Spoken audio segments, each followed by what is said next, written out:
ನಮಸ್ಕಾರ ಸ್ನೇಹಿತರೆ. ನವೆಂಬರ್ 12, 2023 ಮುಂಜಾನೆ ಯಾವ ದಿನ ನಾವು ದೀಪಾವಳಿ ತಯಾರಾಗಿ ಮಾಡುತ್ತಿದ್ದೆವೋ ಅದೇ ದಿನ ಉತ್ತರಾಖಂಡದಲ್ಲಿ ಒಂದು ದುರಂತ ನಡೆದು ಬಿಟ್ಟಿತು. 41 ಜನರು ಕೆಲಸ ಮಾಡುತ್ತಿದ್ದರು. ಹೈವೇ ಪ್ರಾಜೆಕ್ಟ್ ಕೆಲಸ ಅದು. ಮುಂಜಾನೆ 5:30ಕ್ಕೆ ಟನಲ್ ಕುಸಿದು ಬಿದ್ದಿದೆ. ಹೊರಗಡೆ ಹೋಗಲು ಕೂಡ ದಾರಿ ಇಲ್ಲ. ಅದರ ನೆಕ್ಸ್ಟ್ ಡೇ 13 ನವೆಂಬರ್ ಜನರನ್ನ ಹೊರಗಡೆ ತೆಗೆಯಲು ಮಿಷನ್ ಅನ್ನ ರೆಡಿ ಮಾಡುತ್ತಾರೆ. ಓವರಾಲ್ 200 ಜನರು ಕೆಲಸ ಮಾಡುತ್ತಾರೆ ಮತ್ತು 17 ದಿನಗಳು ಬೇಕಾಗುತ್ತದೆ ಆ ಜನರನ್ನ ಹೊರಗಡೆ ಸುರಕ್ಷಿತವಾಗಿ ತೆಗೆದುಕೊಂಡು ಬರಬೇಕಂದ್ರೆ.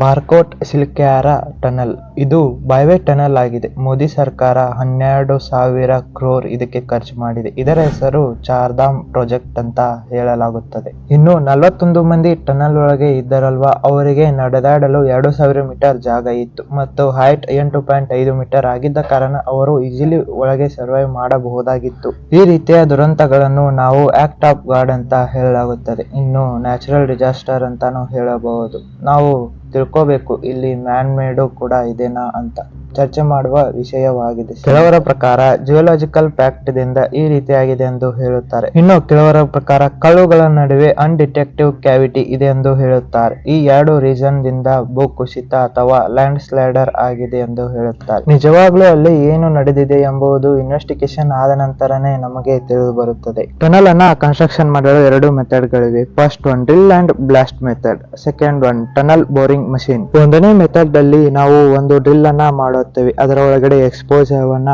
ಫಿಕ್ಸ್ ಮಾಡಿ ನಂತರ ಬ್ಲಾಸ್ಟ್ ಮಾಡಿಬಿಡುತ್ತೇವೆ. ಇನ್ನು ಎರಡನೇದು ಟನಲ್ ಬೋರಿಂಗ್ ಮಷೀನ್. ಇದು ಯಾವ ರೀತಿ ಕೆಲಸ ಮಾಡುತ್ತದೆ ಎಂದರೆ ತನ್ನ ಮಷೀನ್ ಗಳನ್ನ ರೊಟೇಟ್ ಮಾಡ್ತಾ ಕಲ್ಲುಗಳ ನಡುವೆ ಒಂದು ಸುರಂಗ ಮಾರ್ಗವನ್ನು ಮಾಡ್ತಾ ಮುಂದೆ ಸಾಗುತ್ತದೆ. ಸ್ನೇಹಿತರೆ, ಇದು ತುಂಬಾನೇ ಸೇಫ್ಟಿ ಆಗಿದೆ, ತುಂಬಾನೇ ಕಾಸ್ಟ್ಲಿ ಕೂಡ ಹೌದು. ಇವರ ಪ್ಲಾನ್ ಪ್ರಕಾರ ಎಸ್ಕೇಪ್ ಪ್ಯಾಸೇಜ್ ಟನಲ್ ಮಾಡಬೇಕಾಗಿತ್ತು, ಆದರೆ ಮಾಡಲಿಲ್ಲ.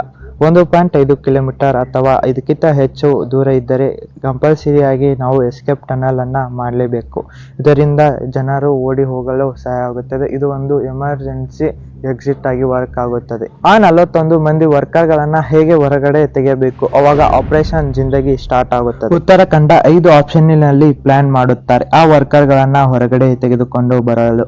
5 ಬೇರೆ ಬೇರೆ ಏಜೆಂಟ್ ಇದವರ ಕ್ಯಾರಿ ಮಾಡುತ್ತಾರೆ. UNGC second one, SJVNL third one, RVNL fourth one, NHIDCL fifth one, THDCL. ಇದನ್ನ ಬಿಟ್ರೆ ಬಾರ್ಡರ್ ರೋಡ್ ಆರ್ಗನೈಸೇಷನ್ BRO ಮತ್ತು ನ್ಯಾಚುರಲ್ ಡಿಸಾಸ್ಟರ್ ರೆಸ್ಪಾನ್ಸ್ ಫೋರ್ಸ್ ಇವರು ಕೂಡ ಸೈಡ್ ಅಲ್ಲಿ ವೇಟ್ ಮಾಡ್ತಾ ಇದ್ರು. ಫಸ್ಟ್ ಆಪರೇಷನ್ ರಿಸ್ಕಿ ಆಪರೇಷನ್ ಆಗಿತ್ತು. ಈ ಆಪರೇಷನ್ ಫೋಕಸ್ ಏನೆಂದರೆ ಆ 41 ಮಂದಿಗೆ ಆಕ್ಸಿಜನ್ ಅನ್ನ ಪೂರೈಕೆ ಮಾಡುವುದು.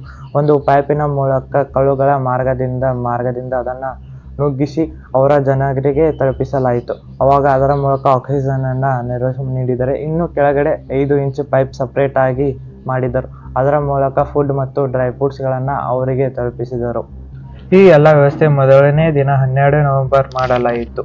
ನಂತರ ಟನಲ್ ಒಳಗಡೆ ಎಲೆಕ್ಟ್ರಿಕಲ್ ಸಪ್ಲೈ ಇದ್ದ ಕಾರಣದಿಂದ ಬೆಳಕು ಇತ್ತು ಅಲ್ಲಿ.